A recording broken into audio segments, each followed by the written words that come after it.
बच्चों, मैं आपके सामने ऑनलाइन क्लास में श्री राम उच्च माध्यमिक विद्यालय गंगापुर सिटी की तरफ से आपके सामने उपस्थित हूँ। देखिए, आप कक्षा 12 के विद्यार्थी हैं और कक्षा 12 के अंदर चित्रकला में 2 हिस्सों में परीक्षा संपन्न की जाती है। पहले हिस्से के अंदर यानी प्रथम भाग में आपकी प्रायोगिक परीक्षाएं होती हैं। प्रायोगिक परीक्षाओं के अंदर आपको 2 तरह के पेपर 3-3 घंटे की अवधि में करने होते हैं, जिसके अंदर सबसे पहले आप वस्तु चित्रण यानी मॉडलिंग, आपके सामने 3 वस्तुओं का समूह रख दिया जाता है और आप उसको अपने स्थान पर आपको जैसा दिखाई देता है वैसा ही बनाना होता है। तो आपके पहले भाग के अंदर आपको 25 नंबर का होता है ये प्रैक्टिकल, जिसमें 10 नंबर आपके रेखा चित्र के होते हैं, 10 नंबर आपके रंग भरने के और उसको चमकदार बनाने के होते हैं। बाकी 5 नंबर जो है आपके साफ सफाई पर आधारित होते हैं। इसके बाद दूसरा प्रैक्टिकल आपका शुरू होता है, वो जो है उसके अंदर आपको मानव चित्रण या चित्र संयोजन के रूप में बनाना होता है। यहाँ पर आपको पहले पेपर की तरह आपके सामने कुछ भी नहीं रखा जाएगा, केवल आप अपनी मेमोरी के हिसाब से दिए गए चित्रों में से कोई एक चित्र बनाना होता है। इसके अंदर माध्यमिक शिक्षा बोर्ड द्वारा 3 वस्तुएं जो रखी गई हैं उनमें गोलाकार, वृत्ताकार और आयताकार होती हैं। मानव चित्रण के अंदर आपको पनहारिन, श्रमिक, भारतीय श्रमिक महिला, गुब्बारे वाला या अन्य इसी तरह से संबंधित चित्र बनाने होते हैं। इसके भी आपको 25 नंबर होते हैं। जिस तरह से पहले पेपर के 10 नंबर आपके रेखा चित्र के होते हैं, इसमें भी 10 नंबर रेखा चित्र के ही होते हैं और 10 नंबर आपके इसके अंदर रंग भरने के होते हैं और 5 नंबर आपके साफ सफाई के होते हैं। इसके बाद आपको सत्र के अंदर जो भी प्रायोगिक कार्य करवाया जाता है उसका रिकॉर्ड फाइल जो हम तैयार करवाते हैं बच्चे आप लोगों से, उसके आपको 20 नंबर मिलते हैं। इस तरह से आपके 70 नंबर प्रैक्टिकल के हो जाते हैं। इसके बाद 6 नंबर जो और होते हैं वो आपके 70 अंक के होते हैं, जिसके अंदर 3 नंबर तो आपके व्यवहार वगैरह के होते हैं और 3 नंबरों में से आपके सत्र के अंदर जो आपने काम किया उसका होता है। तो इस तरह से कुल प्रायोगिक परीक्षा में आपको 76 नंबरों में से नंबर मिलने होते हैं। आपकी जो चित्रकला की पाठ्य पुस्तक है उसका पहला पाठ मध्यकालीन भारतीय चित्रकला अध्याय 1, अध्याय का नाम दक्षिणी चित्रशैली है। इस पाठ से संबंधित आपको जानकारियाँ दी जाती हैं। देखिए, आप इसकी ऐतिहासिक पृष्ठभूमि में हम देखते हैं कि 14वीं शताब्दी में दक्षिण भारत के 2 महत्वपूर्ण राज्यों का उदय भारतीय कला इतिहास में विकास की दृष्टि से उल्लेखनीय है। 1336 ईस्वी में स्थापित विजयनगर साम्राज्य और 1347 ईस्वी में स्थापित बहमनी सल्तनत, इन दोनों रियासतों के मध्य संघर्ष चलता रहा, परंतु विविध कलाओं के विकास के लिए दोनों ही राज्य सकारात्मक रहे। शासकों ने कलाओं को यथाशक्ति संरक्षण व प्रोत्साहन दिया। विजयनगर साम्राज्य की स्थापना, देखिए विजयनगर साम्राज्य जो था उसकी स्थापना 2 भाइयों ने की थी, जिनमें पहले का नाम हरिहर एवं दूसरे का नाम बुक्का था। इन दोनों भाइयों ने दक्षिण का एक वैभवशाली साम्राज्य बनाया, जिसका विस्तार कृष्णा नदी से कावेरी तक तथा बंगाल की खाड़ी से अरब सागर तक था। इस राज्य में सनातन संस्कृति, कला, साहित्य की प्रचुर उन्नति हुई। राजा कृष्णदेव इस राज्य के श्रेष्ठ राजाओं में से थे। विजयनगर की चित्रकला में अजंता की उच्चता दिखाई देती है। हालांकि अपभ्रंश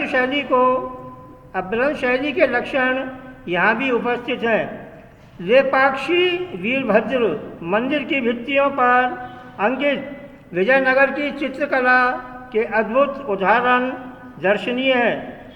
शिव की विविध अवतार, दिव्य प्राणी, भगवान विष्णु, संत संगीतज्ञ आदि का अनुपम रूपांकन यहाँ हुआ है। अगले भाग में आप देखिए, विजयनगर साम्राज्य की जो स्थापना हुई, विजयनगर साम्राज्य के समानांतर ही बहमनी साम्राज्य की स्थापना भी हुई थी।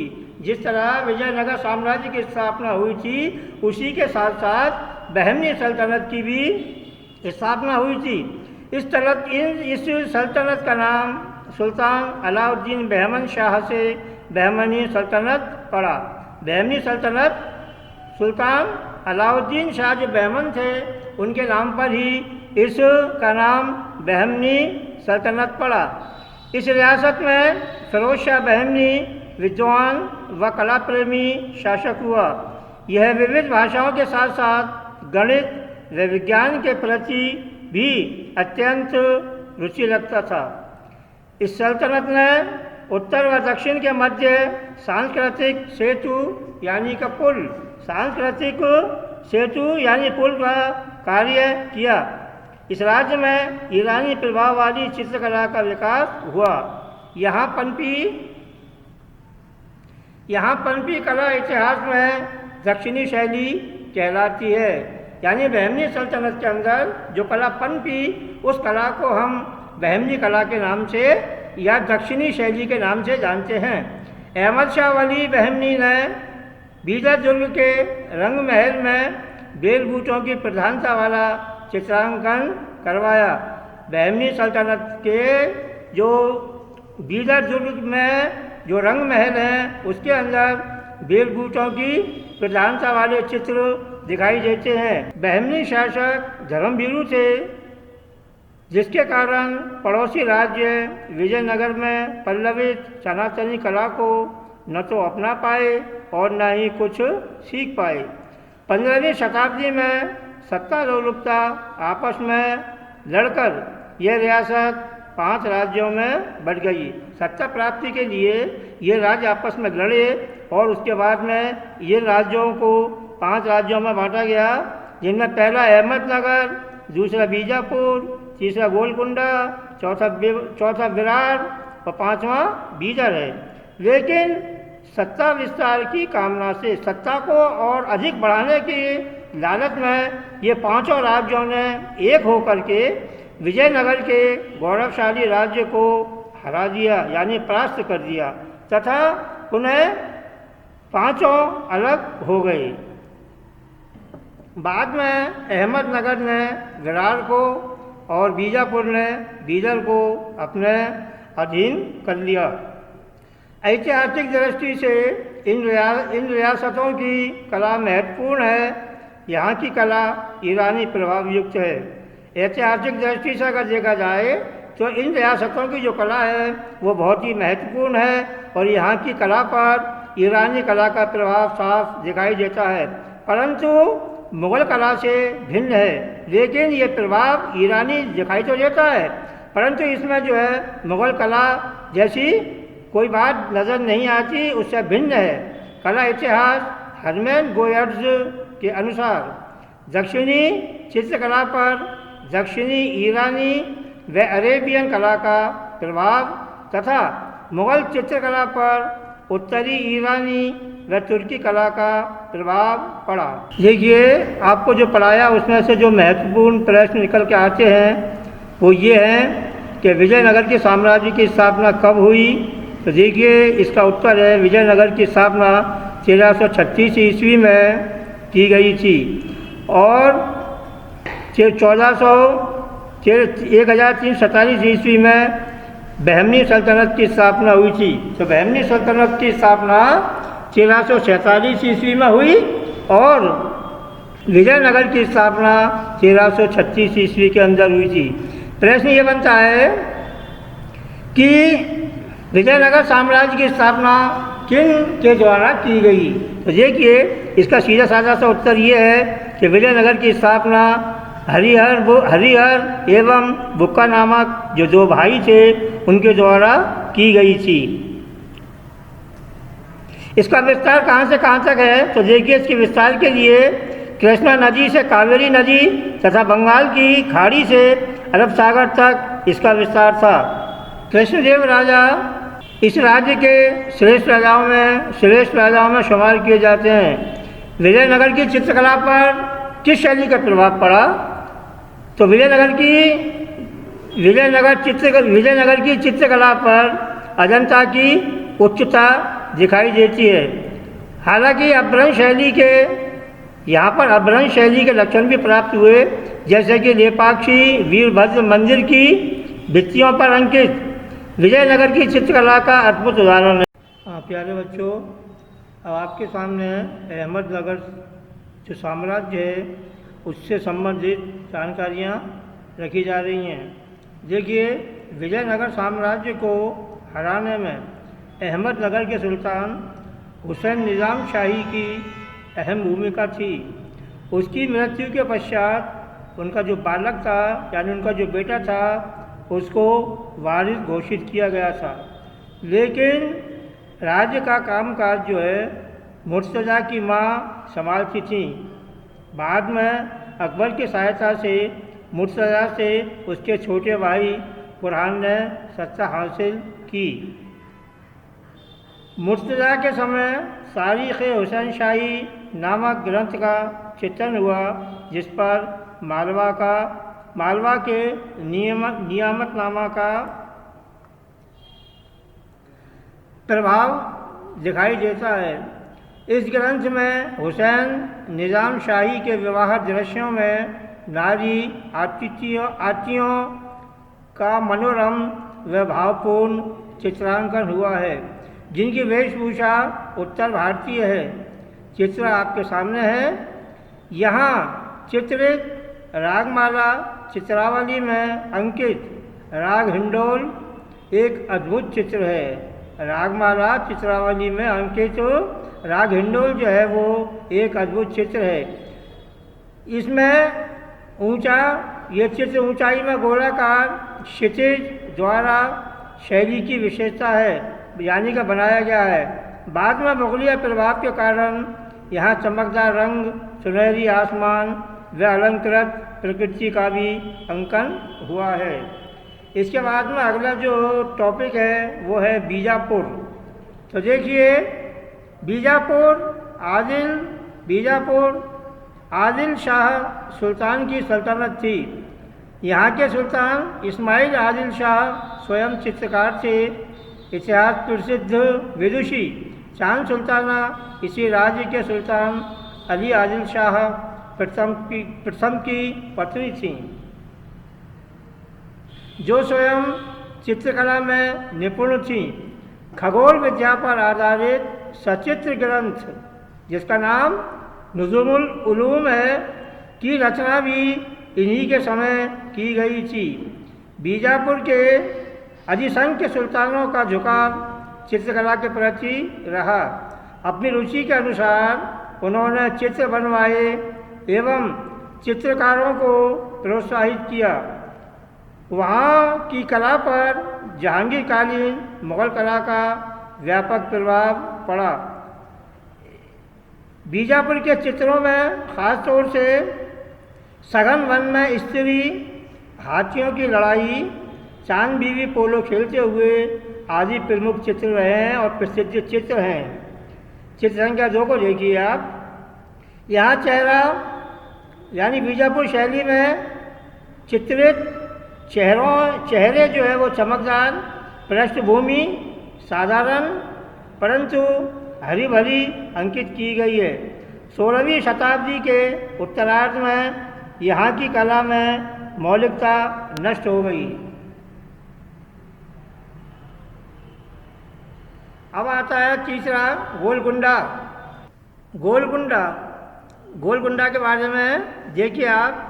ये बहमनी सल्तनत के पतन के पश्चात गोलकुंडा कुतुबशाही सुल्तानों के आधिपत्य यानी अधिकार में आ गया।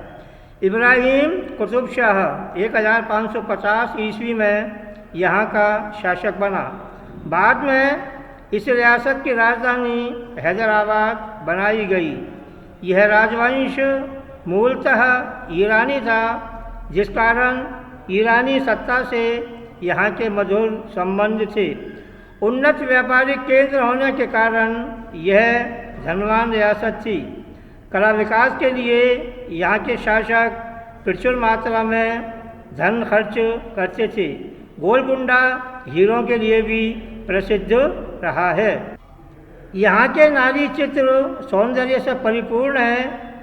इनमें मैना और स्त्री शीर्षक वाला चित्र इसका उदाहरण है, जो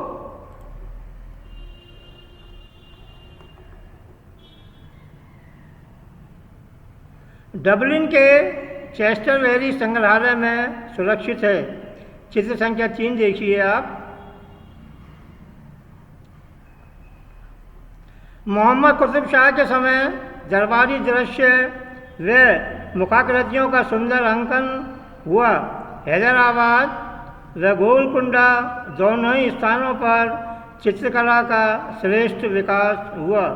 उमरावों, दरबारियों व राग रागिनी के अनुपम चित्र बने हैं। तुर्क-ए-बाबरी, तुर्क-ए-आसिफी यहाँ का एक उल्लेखनीय चित्रित ग्रंथ है।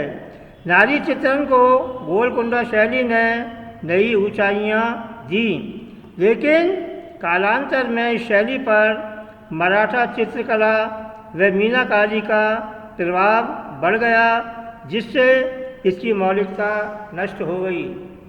प्यारे बच्चों, इस पाठ से संबंधित महत्वपूर्ण बिंदु इस तरह से हैं। दक्षिण के विजयनगर साम्राज्य में सनातन कला संस्कृति का श्रेष्ठ विकास हुआ। दूसरा पॉइंट है, बहमनी सल्तनत के संरक्षण में पनपी कला दक्षिणी शैली कहलाती है। तीसरा पॉइंट है, अलाउद्दीन बहमन शाह के नाम से बहमनी सल्तनत का नामकरण हुआ। चौथा पॉइंट, अहमदनगर, बीजापुर व गोलकुंडा दक्षिणी शैली के महत्वपूर्ण केंद्र थे। पांचवा पॉइंट है, इतिहास प्रसिद्ध कला विदुषी चांद सुल्ताना का संबंध बीजापुर से था। दक्षिण शैली दक्षिणी ईरानी व अरेबियन कला से प्रभावित थी। सातवां पॉइंट, कालांतर दक्षिणी शैली मुगलिया प्रभाव में आकर अपनी मौलिकता खो बैठी थी। और आठवां पॉइंट है, मैना और स्त्री चांद बीवी पोलो खेलते हुए आदि दक्षिणी शैली के महत्वपूर्ण। प्यारे बच्चों, स्क्रीन में आपके सामने जो प्रश्न दिए गए हैं उनका उत्तर आप पाठ के अनुसार देख करके और आंसर लिखें।